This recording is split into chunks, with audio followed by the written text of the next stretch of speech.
Well, this has been quite the day, Nicholas. There's been an awful lot of excitement and confusion and consternation and all that kind of stuff with regard to Elon Musk and his purchases and his acquisition of and the way he's shipping his various uh, chips from NVIDIA. Have you been following along today? Yes, I have. So I've already done 3 videos on it today. So I don't really want to get into the what did Elon do or not do. I sure that you would agree with me 100% that there was nothing nefarious and it was all above board and CNBC should have their head handed to them on a platter for continuing to have the same headline up 7 hours later after they know the truth. Yeah, I think you and I have kind of talked offline before. I actually know all the stuff that's actually happening internally there, so I Yes, can't speak too much about it. But I can say unequivocally the things that were reported, while there are kernels of truth in it, they leave out a lot of key details, which Elon did go on to highlight some of them, but not all of them. So there's a lot of things, like a lot of decisions that go into making other decisions. So a right, lot of right. just a lot of parts to the equation. So, Yeah. but there's nothing nefarious. There's nothing out of hand. It was, if anything, really, X and XAI did Tesla a favor, if anything. So yeah, a lot of FUD, and there's probably gonna be a lot more in the coming days as we lead up to the 13th. But luckily, it sounds like Ron Barron's gonna join Yeah. Yeah. Squawk Box tomorrow morning, which is my favorite CNBC show. And sounds like there might be a Spaces with Jim Cramer and Elon Yeah. Musk. Yeah. So Right. hopefully there should be some good FUD fighting. And then obviously Jamie Dimon, Bill Aikman. It seems like there's more and more support coming into this vote. Absolutely, absolutely. Well, what I do want to talk to you about today is about this whole AI thing, because really the biggest story of our day, I think a lot of people don't get it yet. Probably almost everybody that listens to this channel and listens to your channel probably get it at some level that AI is the biggest story of our day. And there's not even a close second. You can talk about the war in Israel, the war in Ukraine, or you can talk about the presidential election. You can talk about the social, what's happening in the social zeitgeist right now in terms of the craziness that's going on. But you could take all of that stuff and you could add it all together. And I don't think it's on the level of the potential of what's going to happen if we do cross the Rubicon from AI to AGI, and especially AGI with agency. Do you have any argument with my supposition? Um, no, my only pushback, and I think I've said this a few times on here, is that I think there's a lot of hype in AI Okay. Yep. and a lot of air in there, and there is very few real AI companies. Hmm. And Hmm. you know, are they doing interesting things? Sure, but there's very few real AI companies. That's to account that's to include me saying that Nvidia is not an AI company, which I know is a controversial statement, Right. um, but they're not. Uh, so yeah, but in general, with regards to AGI and to your point, crossing that Rubicon, yes, I would agree with what you're saying.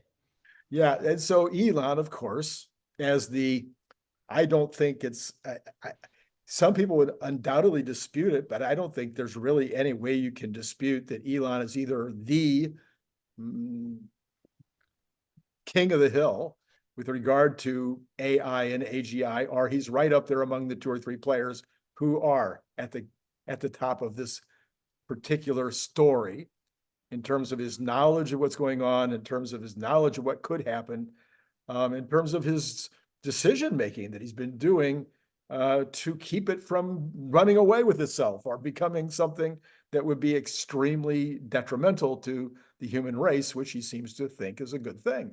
I mean, the human race being. Yeah, I would I would agree with that. I wouldn't say it's just Elon. I would say Elon's one of the more publicly facing people, Mhm. but he's definitely up there with people who are concerned about it. At the same time, I do believe that the concern is a little overblown, Okay. yet I understand it. It's one of those things where you'd rather be more cautious on such a topic, right? It's than not. And so I think it's more of that. But yeah, I do think if we're just, taking all, you know, hyperbole or all like conservative, trying to be overcautious because of what could or possibly might happen, then I think it's a little overblown. But I understand the nature to want to over index on making sure that we don't screw that up All because right. the consequences are, well, existential. Existential. Yes. So if we take that, let's break that down. Let's slow that down just a little bit because you're on the channel. You know a bunch about this. And so I'd love to take it apart just a little bit. Do you I mean, I'm just for the purposes of hopefully bringing the audience along with us. Let me take it this way.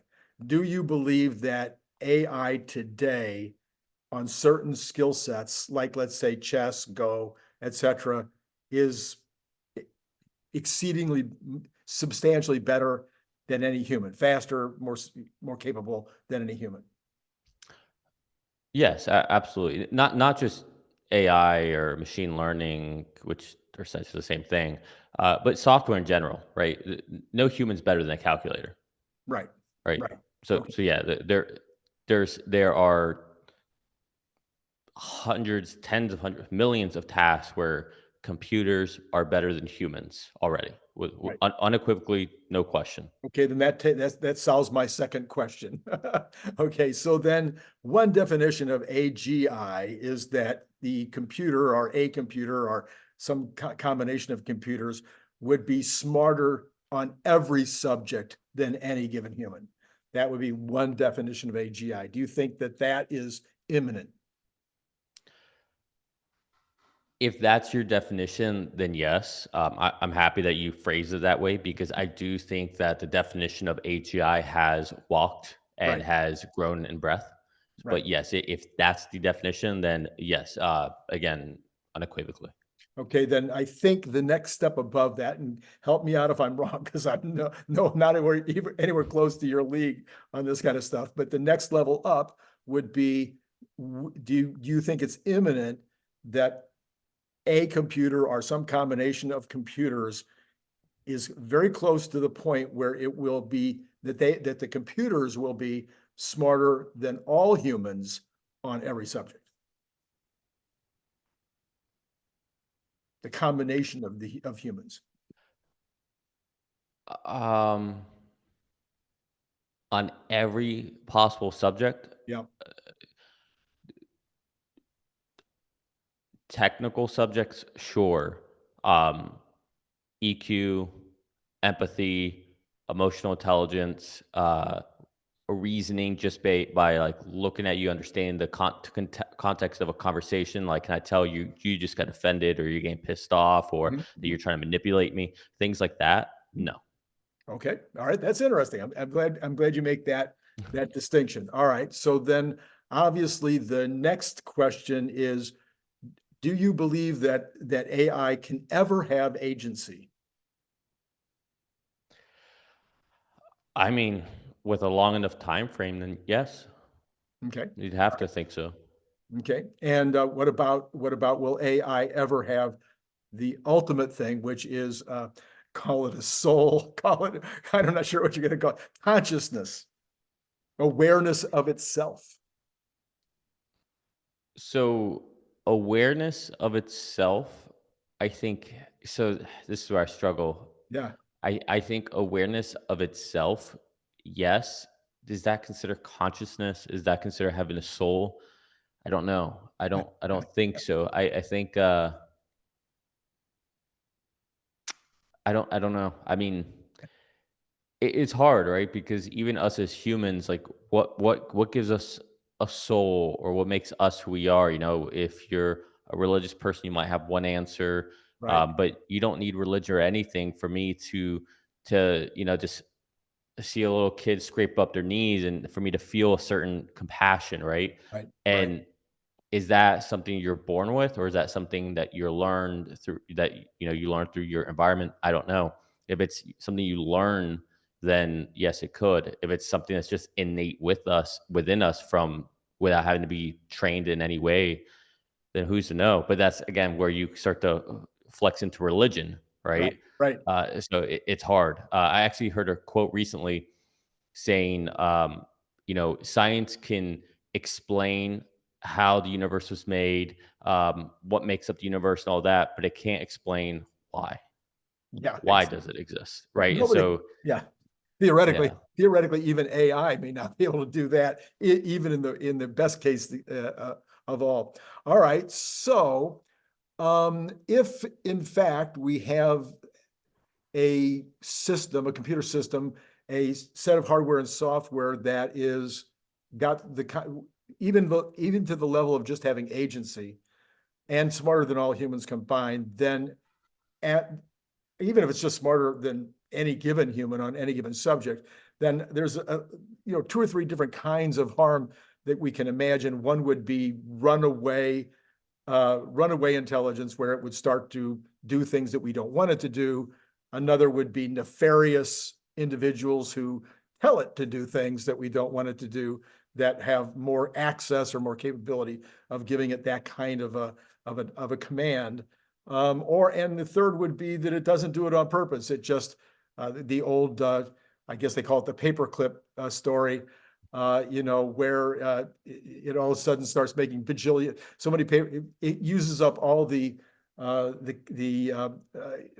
resources on the planet in order to make paper clips because of a misunderstanding of what the command is that it received. So these are I think the three major ways that people talk about the the apocalypse that might come out of AI. Is that kind of your understanding? yeah, I think the real danger i- are I think the latter two you mentioned. So one, just nefarious actors who are intending to have a nefarious action. And then the other one would be because of the way certain models, certain AIs put together, train, whatever words you want to use.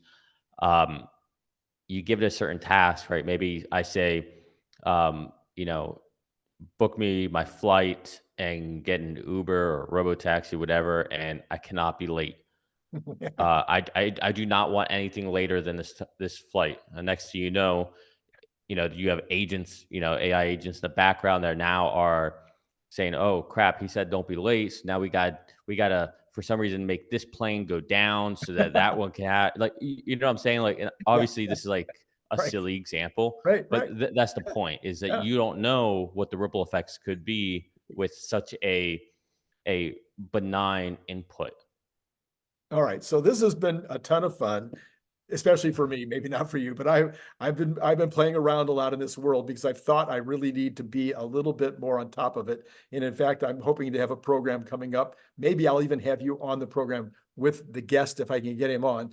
But let's go back to Elon now. So Elon believes pretty much what I think we just discussed. He may Yes. not think it'll ever have the kind of agency where it would be, able to take over, but he thinks there's a chance, and he thinks there's probably a real chance of a nefarious user, and maybe a real chance of an error. So as a result, he says, I want to be in control of whatever happens with the companies that I'm investing my knowledge, skill sets, et cetera, in order to make this happen.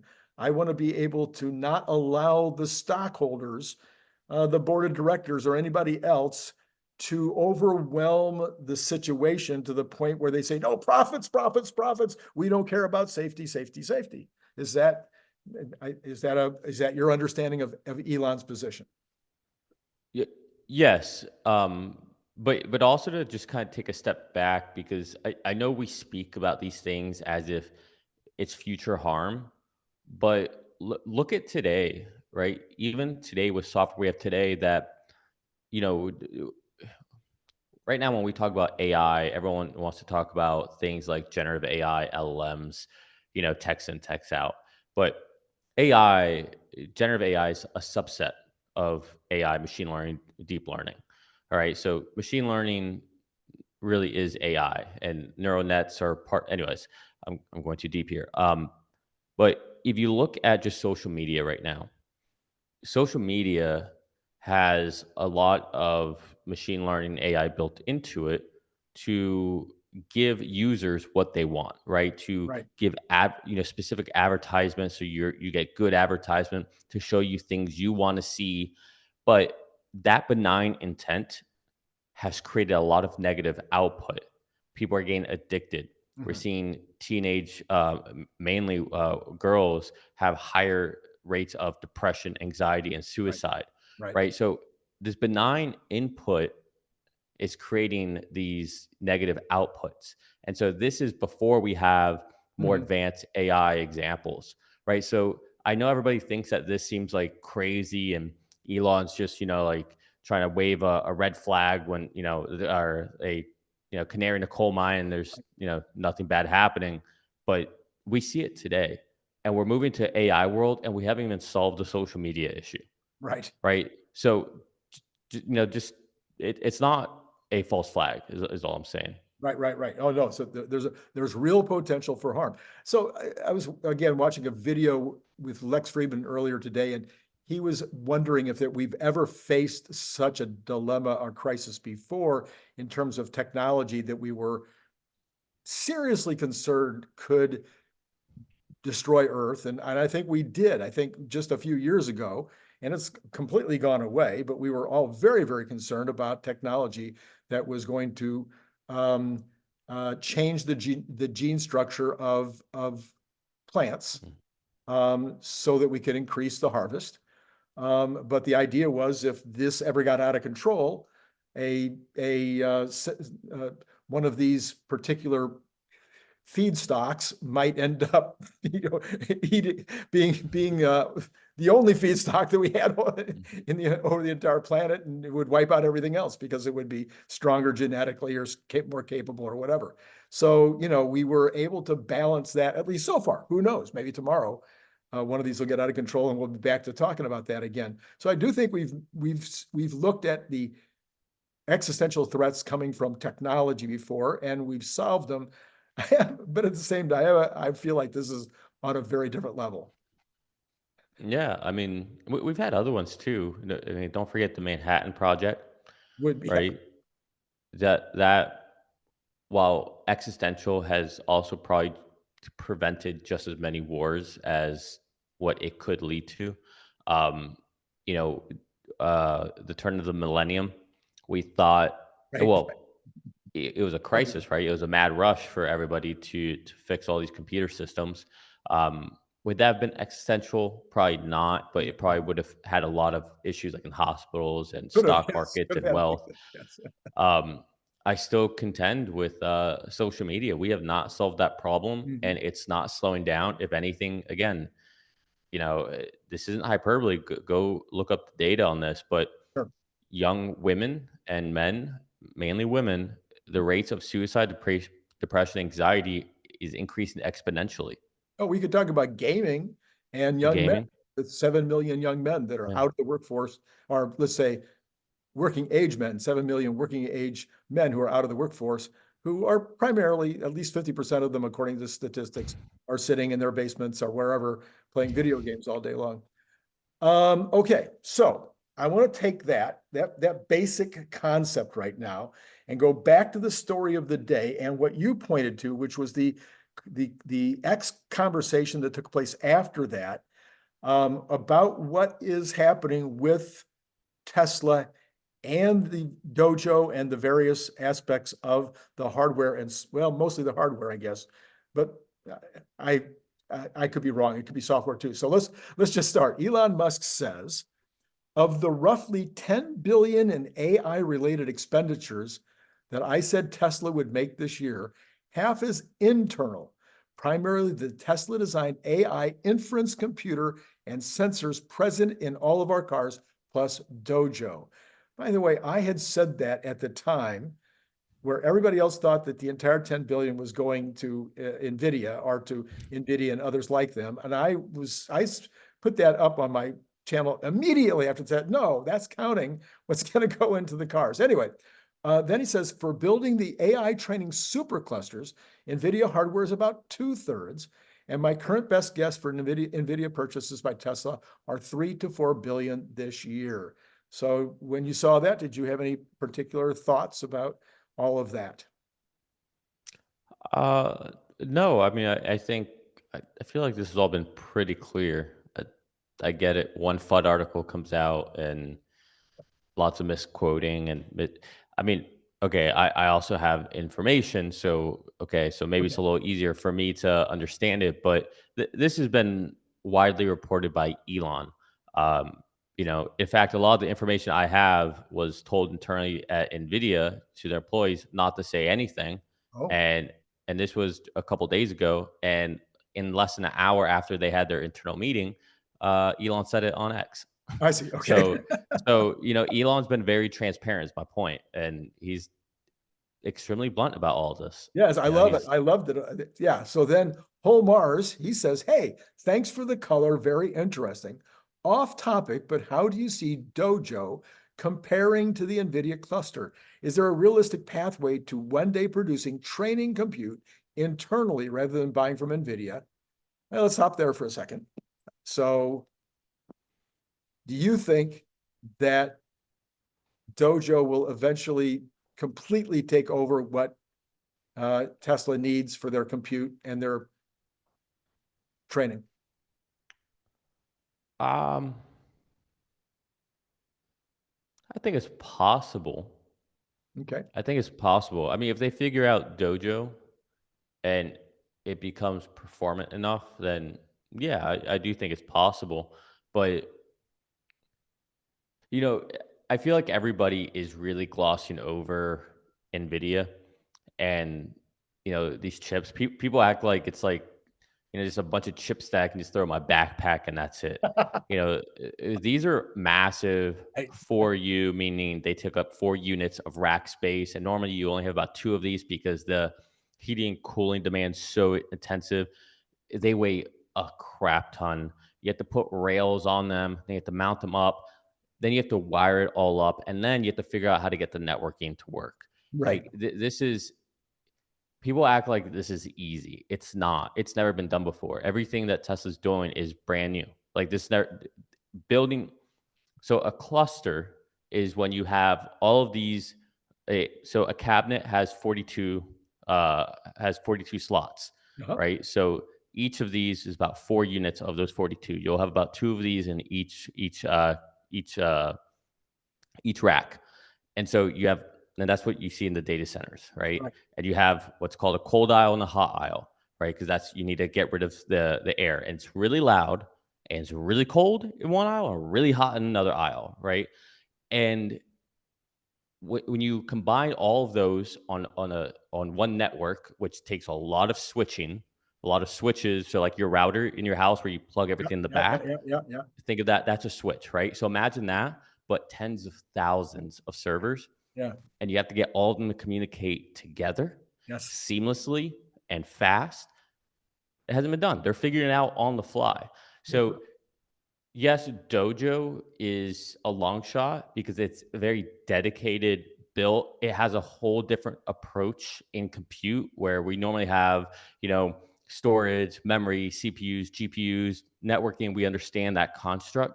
The Dojo is a whole different take on that, and it's very dedicated. And so that in its own it's a whole rethink of an entire data center, if you will. I see. So is it possible one day? Yes, but it's a long shot. It's not just the chip. It's the whole thing. I see. I see. Okay.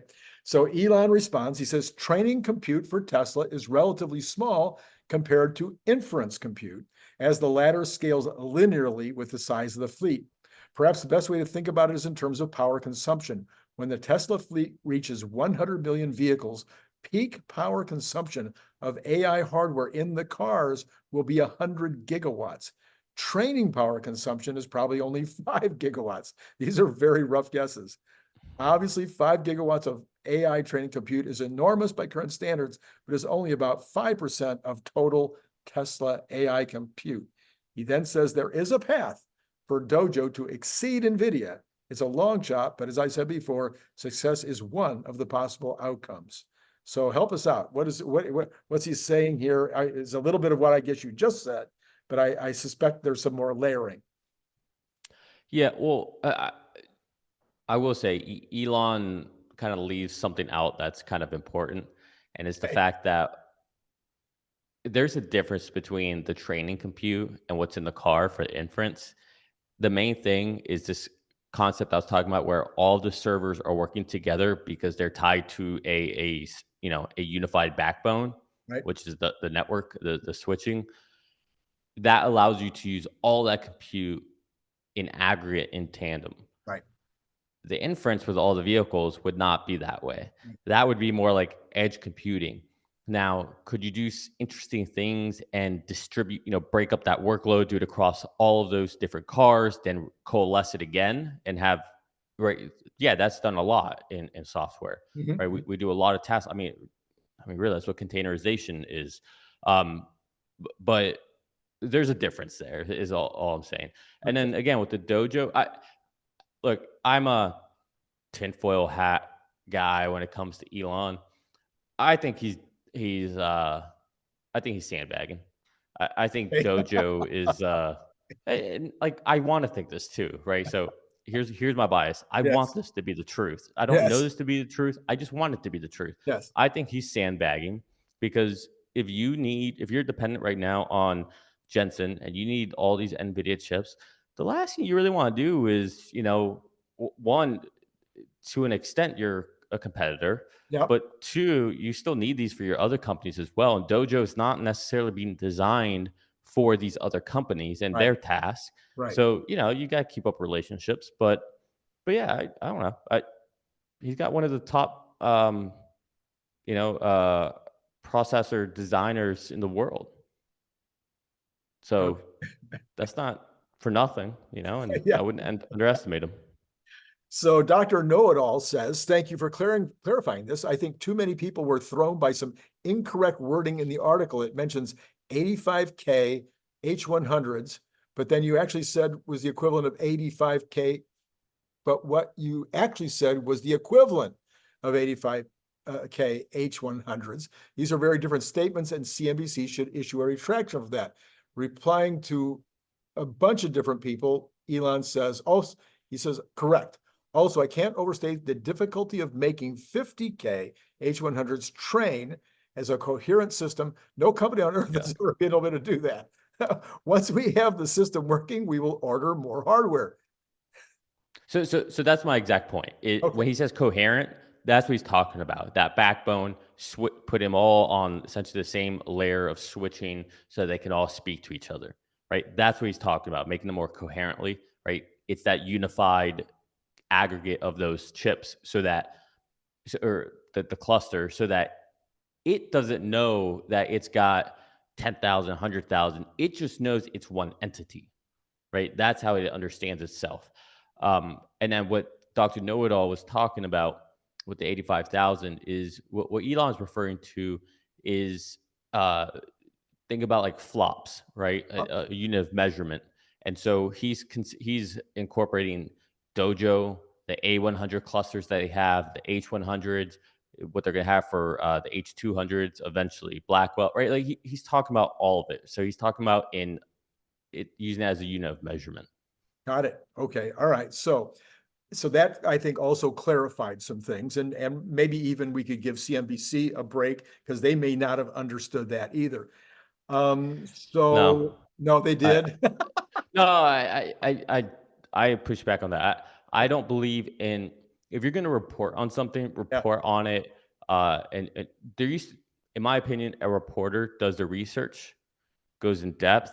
If they don't understand something, they don't just report on it. They try to figure it out. You could easily reach out to different people on X. I mean, this is an era where it's easier than ever to get a hold of experts to explain things, yeah, and you're not doing that. yeah.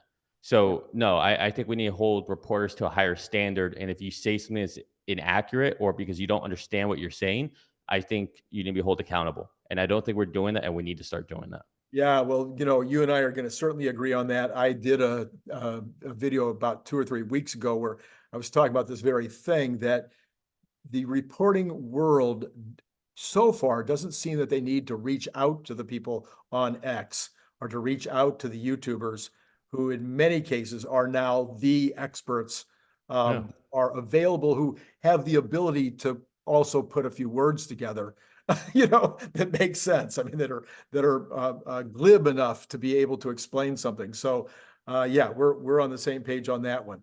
All right, so this is I was trying to utilize your knowledge and your brains, your skill sets, and et cetera, to kind of pull it all together for everybody, that Elon is not trying to do anything crazy here. He is trying to do something that's never been done. He's OpenAI, Microsoft, Google, all these guys are trying to do something that's never been done. They're having to put together these clusters in the kind of at the kind of levels that nobody's ever tried before. Nobody really knows exactly when that breakthrough is going to take place. And then you've got another breakthrough on top of that, which is making it actually produce something of value. Yeah, so what I was gonna say is this is not a problem that many companies are actually trying to solve. Um, this is me not speaking based on know anything specific, just using some reasoning.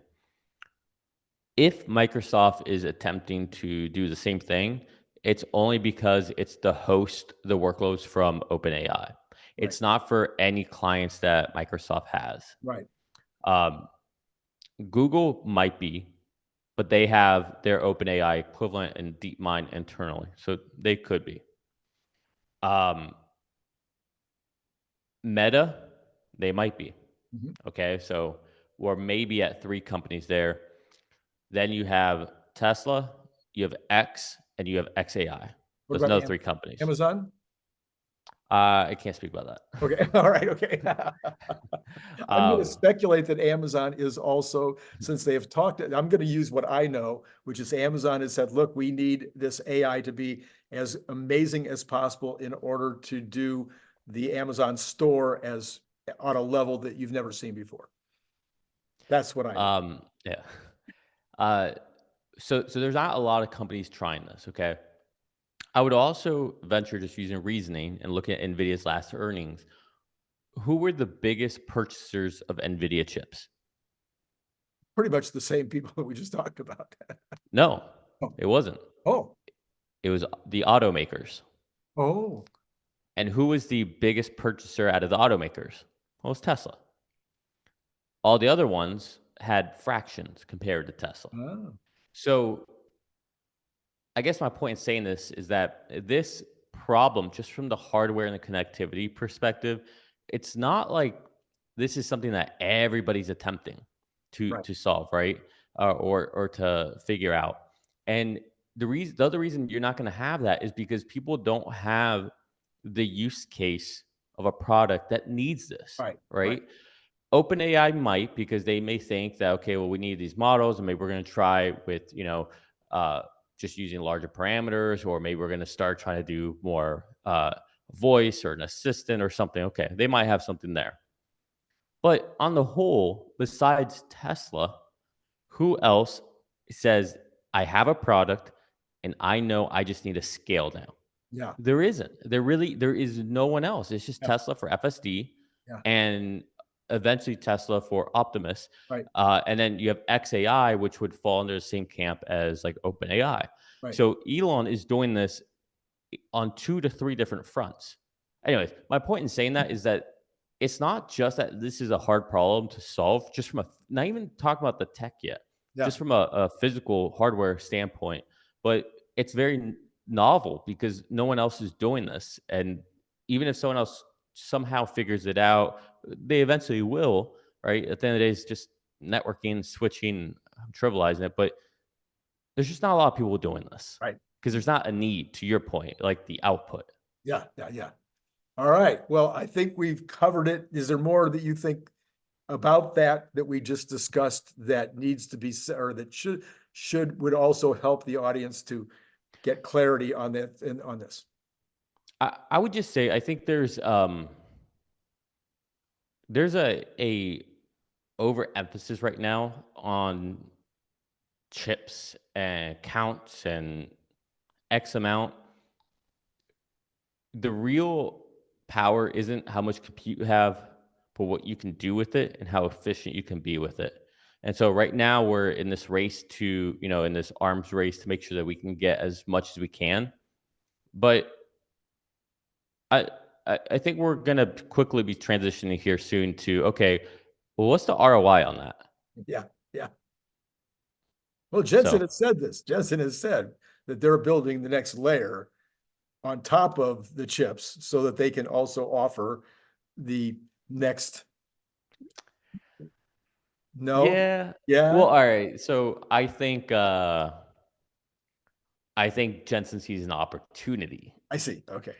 All right. You have all these companies, like all these auto manufacturers, who don't really know where to start, Yeah, right. and they're trying to compete with Tesla on automation. They're trying to compete with Tesla with FSD. Yeah. So Jetson's got like, I'll build you a platform to go and like, you got to market, and everyone thinks you're the leader. And can you build a platform for this?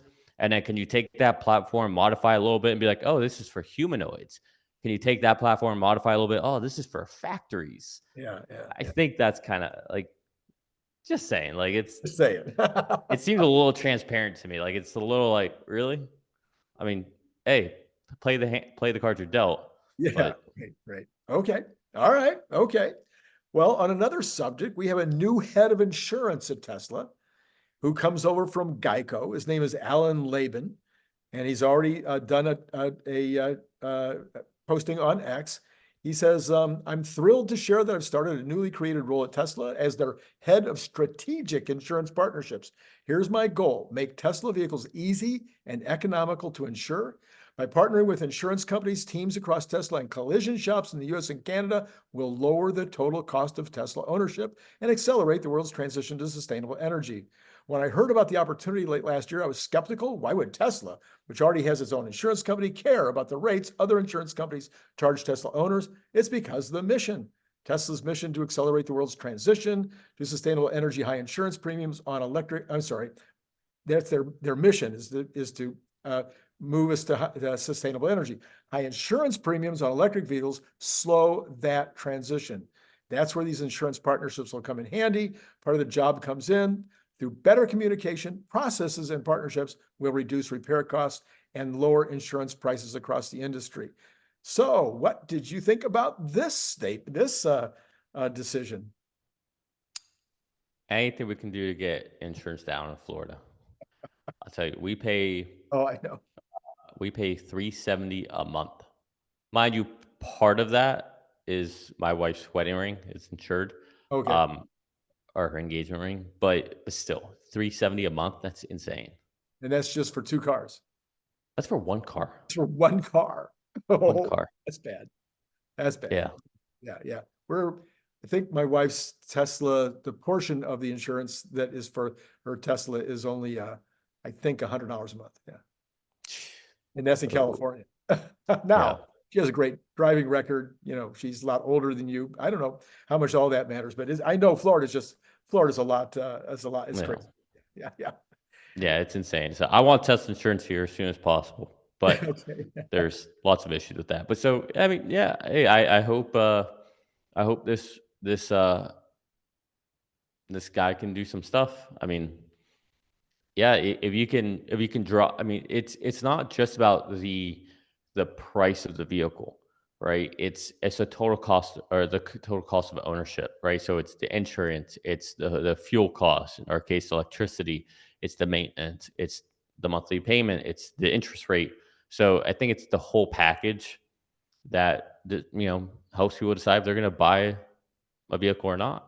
Yeah, People care about their monthly payments. right. I was glad to see it because from the very beginning of Tesla Insurance, one of my concerns is that, okay, I had a car that was not a Tesla. I had homeowners.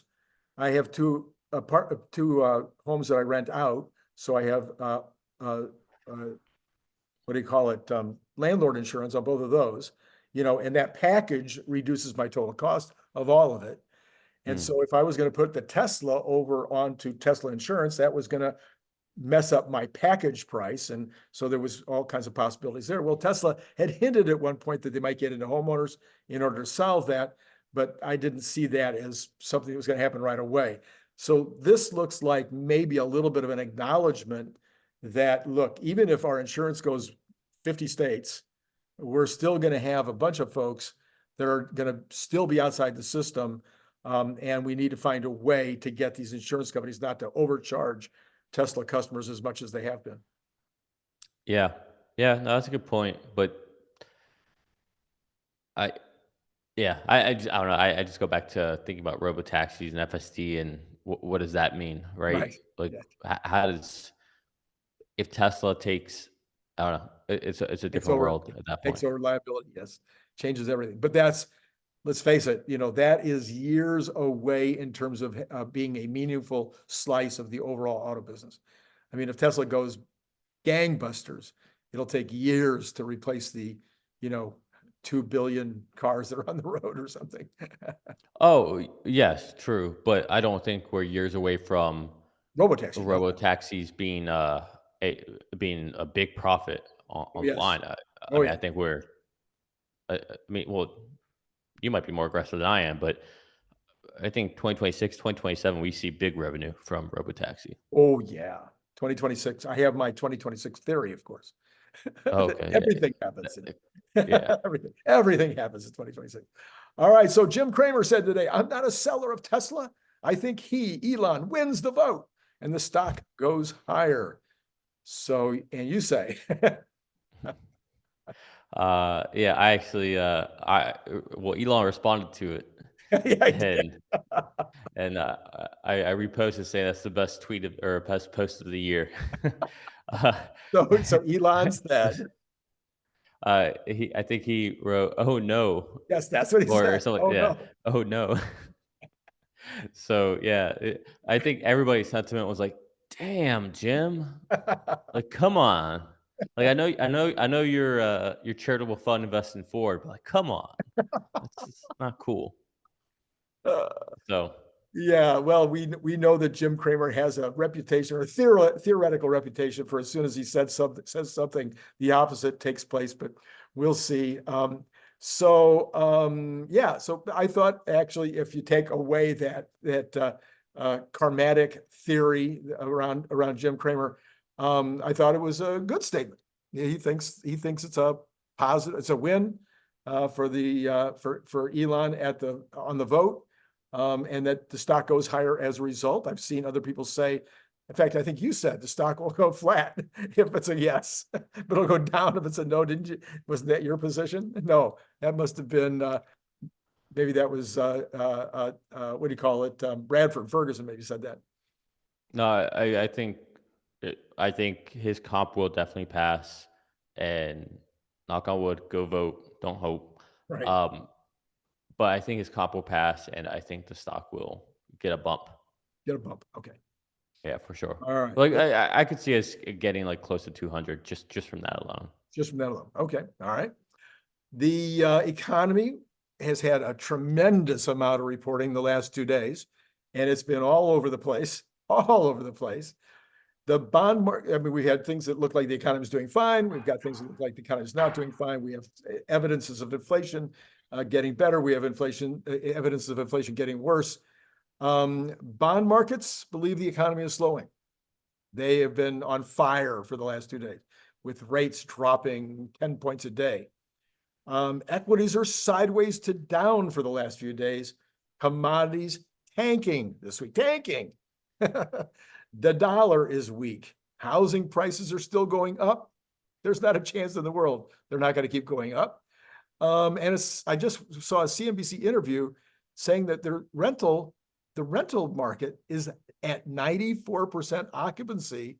So there goes any theory that the rents are going to be dropping. In fact, I would say that means rents are going to continue to go up, probably more than the 1 or 2% that the Fed would like. The JOLTS was down and revised further from last week. which last week was revised down, and then this week was even down below that. So we got the jobs coming up this week. I think it's going to be the last major thing to drop, at least for now. If the jobs comes in worse than expected, will that change your thinking about the economy and or what the Fed might do? Nope. I will stand by the fact that I think we've been in a recession and that we are that JP Jerome Powell will eventually cut, and it will have to be aggressive. I'll give you some other stats to what you just laid out there. Okay. Um, we are now from a jobs opening at the lowest point since 2019. We are at the lowest jobs per or job openings per available person that we've Right. been, I think, also since 2019, if not longer. And it's not like it's just come down; it's nosedive down. Um, the ECB looks like they're about to start their rate cuts. Uh, if we were to measure our GDP the same way they do, we will have been under 2% for the last 9 months. The GDP or Um, the inflation? Inflation, excuse me, Yeah. inflation. GDP has been, I'm just thinking ahead, GDP has been revised down. Uh, uh, I think we talked about last week. Atlanta, Okay. FedWatch GDP tracker, they revised that way down for their expectations coming up. From the second quarter. Um, Yep. yep, we're going to see job numbers this coming up week. I bet you they're not great. Um, you talk about housing, okay?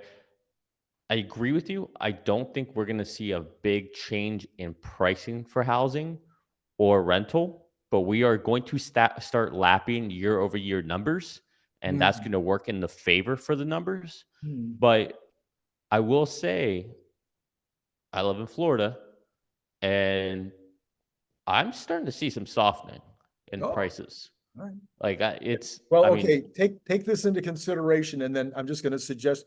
Just I know a lot about real estate. I've not co-written. I've ghost-written 2 books on real estate.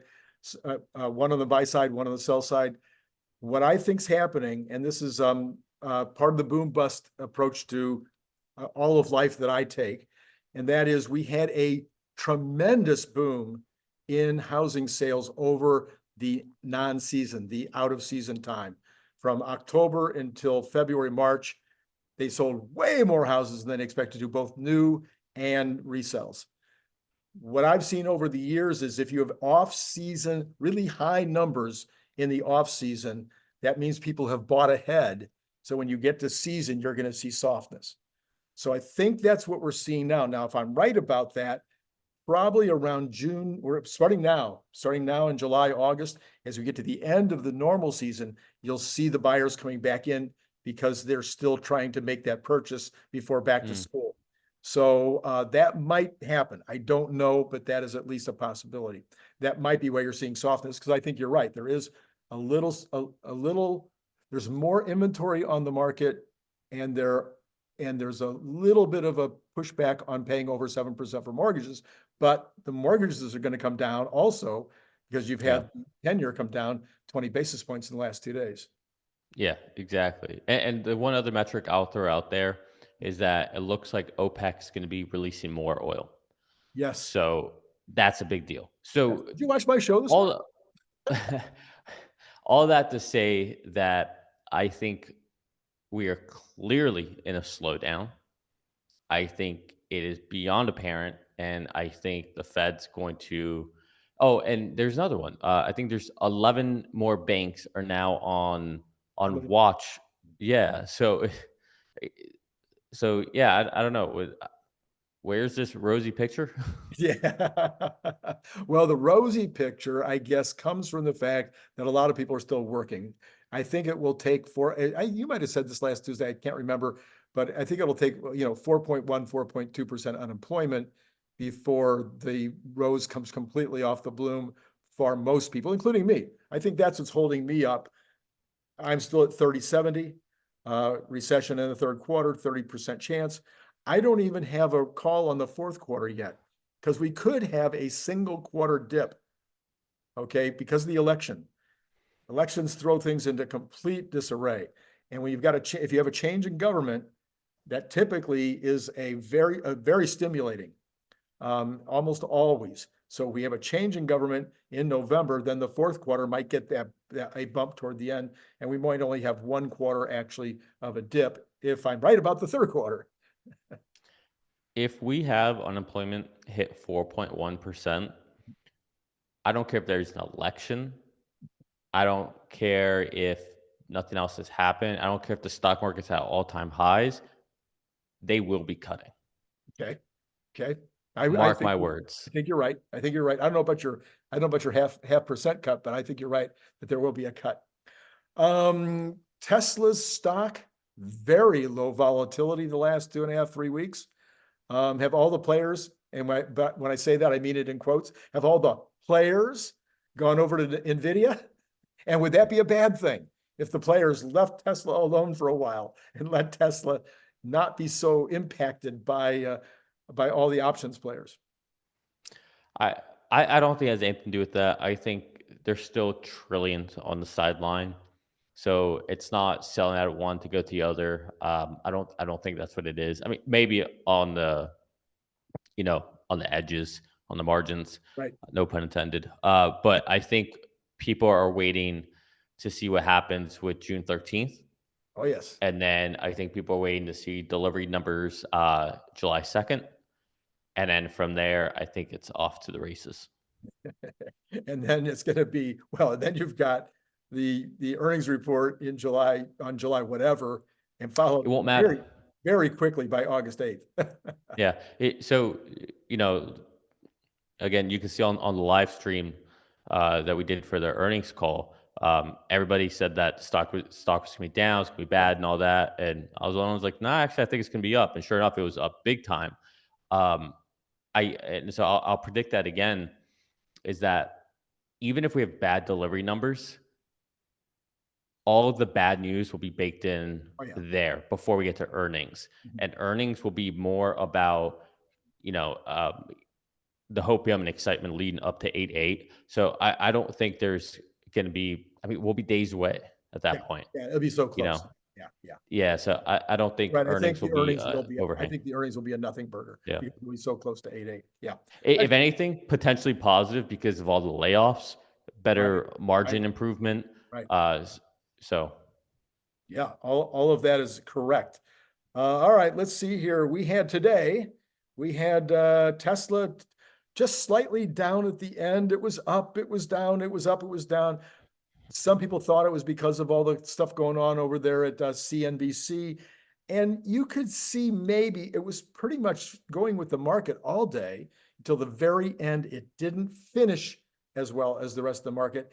And I suspect that was because CNBC and 15,000 other people were still running the headline. And the headline looked like Elon did something bad. Elon bad. Now, I'll tell but you that in you, the you didn't see the headline of Elon clarifies. You didn't see that headline. I saw it one time. Oh, did you? One time. Yeah, one. Not on CNBC. Yeah. Yeah. Somebody else. Yes. So, but Tesla is up in the aftermarket 37 cents. So I think people are beginning maybe to read what really took place. I just love these days when there's a knee-jerk reaction and then eventually people figure it out. Okay, so Dow Jones was up 140, NASDAQ up 28, S&P up 7. So not a big day for the market, but a little bit of bargain hunting after a pretty tough few days. So let's go ahead and take a look at oil. I'm sorry, oil bonds. We're pretty sure we know what happened to bonds, at least so far, but what then happened so far after the market closed in the pre-market? Okay. Yeah, pretty flat, 0.4 down on the 10-year, 0.4 up on the 2-year, and 3 full basis points up on the 2-month. Okay. The 2-month has gone out of control completely. And again, I keep asking people to please show me articles, send me articles, let me know, is anybody talking about this inversion? because the 2-month is now 110 basis points inverted compared to the 10-year, and that is going back out, way out, because it was down to 75 basis points. The 2-year is now over 40 again, 45. So it had been down in the 35s, almost down to 30 at one point. Now it's back to 45, approaching 50. So the inversion is getting wider. To your point, is that telling us do you think that this inversion thing is an indicator we should be paying attention to? Absolutely. Okay, so you think it's evidence of a recession? Again, I think we've been in a recession. I mean, I don't, but you know, if you have a questionable mole freckle on your body, you don't just ignore it. Like it's something's weird. Something's not of the norm. There The you go. two, the inversion's not normal, Yeah, you yeah, know, and it's, look, you can survive a long time, you know, with abnormalities, yes. but eventually, if it's not the way it should be, it will. Nature has a way to go back the way it should be. It's The inversion started in July 2 years ago. So that is the longest. If it continues through July, it will be gonna be. by far the longest ever. Yeah. And it's the biggest. I mean, in terms of how big it is, the difference. Oil dropped 30 cents. I think you were mentioning that just a few minutes ago. We've talked about it a lot on this channel, but apparently nobody believes OPEC at this point. I'm not sure why they don't believe OPEC, except that there was some caveats in the language which said that a couple of the members would be able to increase their numbers depending on certain circumstance. So right now, nobody's believing it, and the result is oil has dropped like 73, right? 72.95. It's 72, dropped like yeah. $7 in a couple of days. So, and then Brent is at 77.52. So they're both way down from where they were. So that's good for the economy and good for the Fed to be able to make the cut if necessary. Natural gas down, up. It was down today, but has rebounded to 1.47% in the pre-market, is sitting at $2.64. But of course, that's way off of, well, not that far off. I'm sorry. It was only about 275. So natural gas is holding up pretty well. And I have not seen anything explaining necessarily. I reported on it earlier that natural gas is that there's, seems to me it was a soft summer. That's what it was. I know a lot of people went offline. A lot of producers stopped producing because they weren't getting enough money for it. So I guess if those guys haven't come back online, that's why this is holding up. That would be my best understanding at the time. Anything that you know that I don't? Nope, not on this topic. Yeah, okay. Gold flat after in the pre-market, sitting at 23.48, right in the middle of the range. Silver sitting just under $30, up 0.26%. Copper up exactly the same, 0.26% at 455. Now that's the one that has come down after it shot up way over $5, is back down to 454, 455. So I think this will begin to go the other way, in my personal opinion, but that is not investment advice. I think it's going to be way over $5. Dollar is overall strong, but now showing some weakness. If the economy is in trouble and if the bonds continue to rates continue to come down, we would expect the dollar to go down as well, correct? You would think so, but in this inverted world, you never know. Never know exactly. That's right. And then the Bitcoin up 1471, back over 70,000 at 70,580. I don't know. Did you happen to watch the All In podcast Friday? Yes. Okay, so you saw that they said they had a study that said that the Bitcoin will start going up the third month after the halving. Yeah, I think they said that you really start to see it like 6 to 9 months out.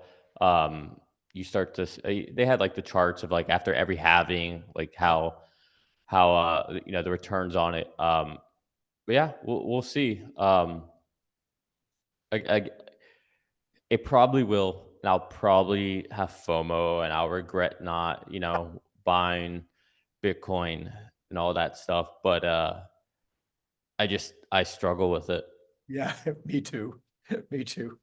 All right, on the equities, we've got the Dow going back to being looking like positive again. So I don't know what's going on with the Dow. It was so high, really going crazy last week, and then it fell off. But up 61 in the pre-market. It's that's 0.16%. S&P also up 0.14%, 725. And the NASDAQ future similarly up 0.19 or 35.75. So equities continuing to be a little strong going into tomorrow. Concluding thoughts, thoughts about life in general. No, I'm kidding. I did notice that you finally had your special guest on.